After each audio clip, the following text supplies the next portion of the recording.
উন্নত চিকিৎসার জন্য প্রতি বছর ৫৫ থেকে ৫৬% মানুষ দেশের বাইরে যান। এর মধ্যে ভারতে যাওয়ার প্রবণতাই বেশি। সম্প্রতি ভারত ভিসা প্রদানে কড়াকড়ি আরোপ করায় কমেছে এই যাতায়াত। বিকল্প হিসেবে কিছু মানুষ থাইল্যান্ড ও সিঙ্গাপুর সহ অন্য দেশ খুঁজছেন। বিশেষজ্ঞরা বলছেন, উন্নত চিকিৎসা যে দেশেই দেওয়া সম্ভব তা প্রমাণের সময় এখন।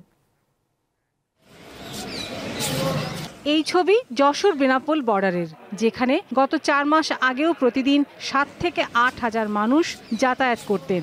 সেখানে এই সংখ্যা কমে দাঁড়িয়েছে ২ থেকে ২.৫ হাজারের মধ্যে। কমেছে রাজস্ব আয়ও। দুই দেশের মধ্যে যাতায়াতকারী এই মানুষদের মধ্যে রোগীর সংখ্যাই বেশি।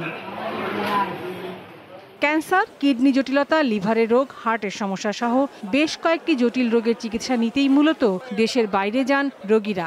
সাম্প্রতিক রাজনৈতিক প্রেক্ষাপটের কারণে কমেছে দুই দেশের মধ্যে এই যাতায়াত, কারণ ভারত ভিসা দেওয়ার ক্ষেত্রে কড়াকড়ি আরোপ করেছে। আমি এখন যাচ্ছি ভারতে উন্নত চিকিৎসার জন্য। আমার ভিসাটা পেতে খুবই কষ্টকর হয়েছে বিগত দিনে। যাত্রী খুবই কমে গেছে, পরিবহনের ব্যবসাও ধস নেমে এসছে। শুধুমাত্র বিদেশে চিকিৎসা নিতেই দেশের প্রায় ৪০০ কোটি টাকার বেশি খরচ হয়। সেই সংখ্যা এখন অনেক কমে এসেছে। বাংলাদেশি যাত্রীর পরিমাণটা অনেকাংশে কমে গিয়েছে। এটা বর্তমানে প্রায় ৪০% যাত্রী যাওয়া আসা করে পূর্বের থেকে। আর ইন্ডিয়া থেকে আগত যাত্রীর সংখ্যাটা বলা যায় অনেকটা স্বাভাবিকই আছে। বিশেষজ্ঞরা বলছেন, যেসব কারণে রোগীরা বিদেশে যান সেই বিষয়গুলোকে শুধরে নেওয়ার সময় এখন। আমাদের যে সিস্টেমটা সেটা খুব রিসিপটিভ না, যে রোগী আসলে তাকে রিসিভ করা, তার যে রোগী হিসেবে তার যে কতটা পাওয়ার দরকার সেটা কিন্তু অনেক ক্ষেত্রে আমাদের এখানে পায় না, এবং কি বেসরকারি হসপিটালও পায় না।